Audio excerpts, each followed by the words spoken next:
नमस्कार दोस्तों, 8 पीएम में आपका स्वागत है। मैं हूं आपका दोस्त धर्मेंद्र कंवारी।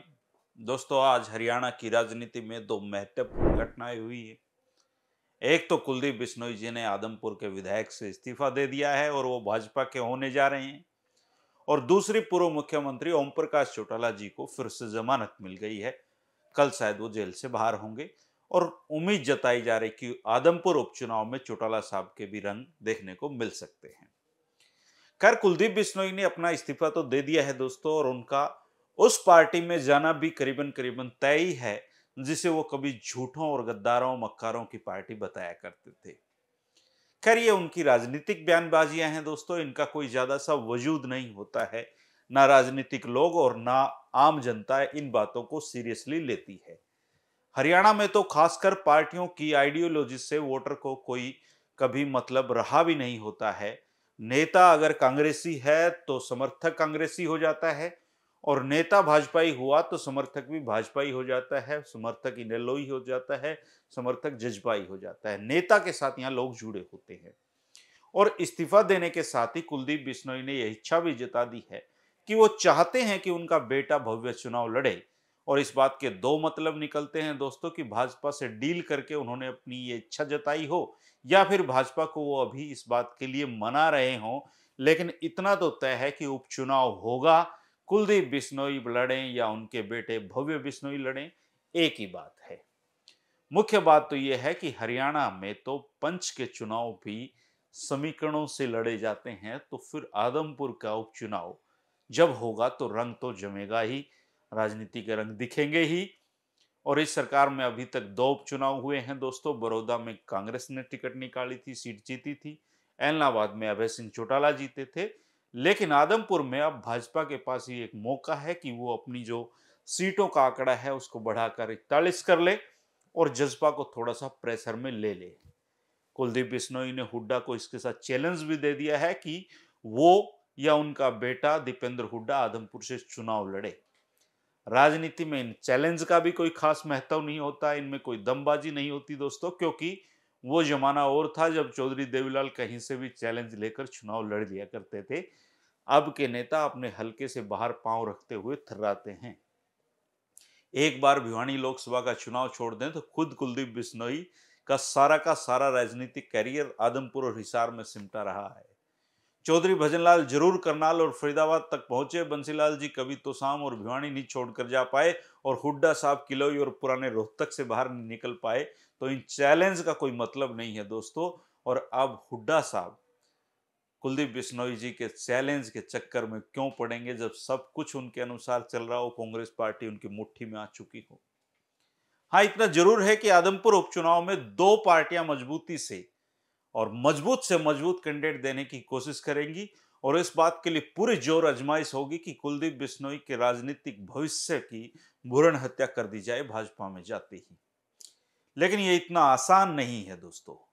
आज तक चौधरी भजनलाल परिवार आदमपुर में कभी नहीं हारा है, केवल 2019 के लोकसभा चुनाव को छोड़कर, जब भव्य बिश्नोई आदमपुर से चुनाव हार गए थे। ऐसा भी नहीं कि ये अजय हैं, हारे तो हैं ही एक बार। लेकिन सवाल यह है कि कुलदीप बिश्नोई के सामने कांग्रेस के पास विकल्प क्या है। सबसे बड़ा संकट तो टिकट देने का है, और कई नाम चल रहे हैं दोस्तों।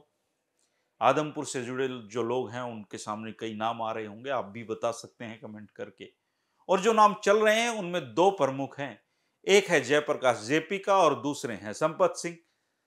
संपत सिंह जी को मैं जितना जानता हूं, मुझे नहीं लगता वो फालतू का ये मरा हुआ सांप अपने गले में डालेंगे, क्योंकि पहले ऐसा करके कई बार वो अपना राजनीतिक नुकसान कर चुके हैं। बेहद समझदार राजनेता हैं। मुझे नहीं लगता कि वो आदमपुर से चुनाव लड़ेंगे। अब जयप्रकाश जेपी की बात आती है तो वो खुद ही टिकट के लिए जोर लगा रहे होंगे, क्योंकि हार जीत से उनको कोई मतलब नहीं है, उनको चर्चा में रहने की आदत है। और उनके जो तेवर कलेवर हैं उसको देखते हुए लगता है कि उनके जीवन का मकसद ही चर्चा में बने रहना है। चुनाव लड़कर वो भी अपने बेटे विकास के लिए कलायत टिकट का जुगाड़ कर सकते हैं, इसलिए वो जरूर कोशिश कर रहे होंगे। इसके अलावा भी बहुत सारे नाम दोस्तों लिए जा रहे हैं, और एक डार्क हॉर्स के रूप में सतेंद्र सिंह का नाम लिया जा रहा है, जो फिलहाल भाजपा में उपाध्यक्ष के पद पर हैं। वो कांग्रेस से टिकट लेंगे या आम आदमी से पार्टी से टिकट लेंगे, ये तो वक्त बताएगा। लेकिन इतना जरूर आदमपुर के लोग चर्चा कर रहे हैं कि हर हाल में वो चुनाव लड़ेंगे। चौधरी भजनलाल ही उनको राजनीति में लेकर आए थे। उनके साथ एक पॉजिटिव पॉइंट शायद ये भी बनता है कि वो हल्के के स्थानीय निवासी हैं। जयप्रकाश जी के साथ ये पॉइंट नहीं बनता है। ज्यादा जनसंपर्क लोगों के साथ जिनके होंगे, वो ज्यादा उसकी जो वोटों की संभावनाएं बनती हैं। लेकिन ये इस पर तय करता है कि भूपेंद्र सिंह हुड्डा उनको अपनी पार्टी में लाकर टिकट दिलाने का साहस दिला पाएंगे या नहीं। हाँ, आम आदमी पार्टी को ये जोखिम लेने में कोई दिक्कत नहीं होगी।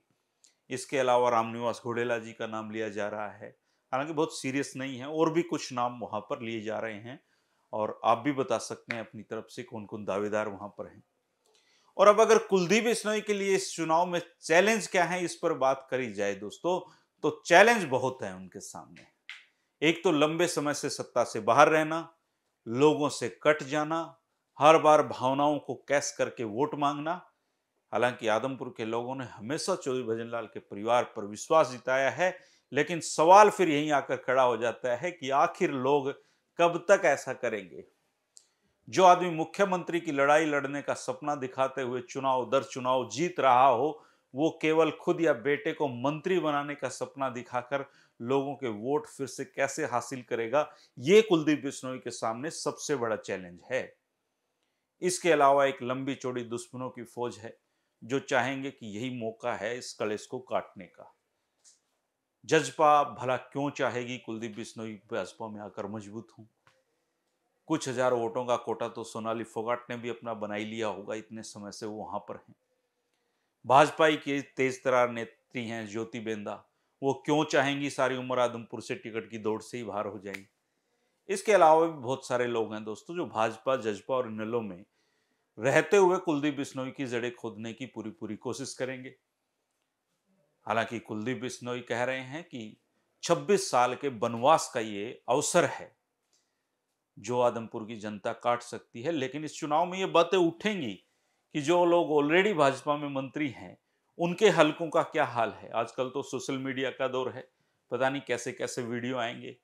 कुलदीप बिश्नोई के भी बहुत पुराने वीडियो निकाल निकाल कर चलाए जा रहे हैं, जब वो नरेंद्र मोदी जी को झूठा बता रहे थे, भाजपा को धोखेबाज पार्टी बता रहे थे, और पता नहीं किस किस तरीके के वीडियो निकलेंगे दोस्तों इस चुनाव में।